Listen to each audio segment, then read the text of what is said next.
পশ্চিমবংগৰ ঝাৰগ্ৰামত হাতীৰ আক্ৰমণত দিশহাৰা গাঁওবাসী বিঘাৰ পিছত বিঘা ধান খেতিৰ ভূমি ধ্বংস কৰে হাতীৰ জাকে খাদ্যৰ সন্ধানত বনাঞ্চলৰ পৰা গাঁৱত প্ৰৱেশ হাতীৰ জাকৰ দিনক দিনে হাতীৰ আক্ৰমণত হতাশ হৈ পৰিছে গাঁওবাসী অঞ্চলটোৰ আউচাবন্দী কুলটিকাৰী মুকুন্দপুৰকে ধৰি কেইবাখনো গাঁৱত ৩৫টা হাতীৰ জাকে নিশাটোৰ ভিতৰতে ধ্বংস কৰে বিঘাৰ পিছত বিঘা ধান খেতি ফলত মুৰে কপালে হাত দিবলগীয়া হৈছে কৃষকসকলে জানিব পৰা মতে হাতীৰ জাকটোৱে হাবি এৰি স্থানীয় ধাননি পথাৰত খাদ্যৰ সন্ধানত হুলস্থলীয়া পৰিৱেশ চলাইছিল খবৰ পোৱাৰ লগে লগে সেই স্থানত উপস্থিত হয় বন বিভাগৰ বিষয়া অৱশেষত বন বিভাগৰ বিষয়াসকলে হাতীৰ জাকটোক পুনৰ হাবিলৈ খেদি পঠিয়ায়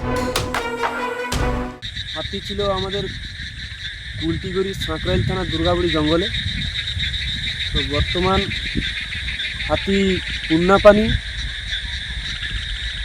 আউসাবান্দি মুকুন্দপুর হয়ে সোজা মাদারের মাঠে নেমে সুবর্ণরেখা নদীর দিকে এগিয়ে গেছে তাদের পিছনে আছে আমাদের বন বিভাগ কেন্দ্রের লোক নষ্ট বলতে আমাদের জমি অনেক ক্ষয়ক্ষতি হয়েছে যেটা দিয়ে গিয়েছে হাতি পুরো শেষ করে নিয়ে গেছে আর আমাদের তো এধারে চাষি এলাকা আমাদের এধারে হাতির দলটা অনেক ব্যাপক পরিমাণে ধান চাষ আমাদের ক্ষতি করেছে ব্যুরো রিপোর্ট এনি ভারত 24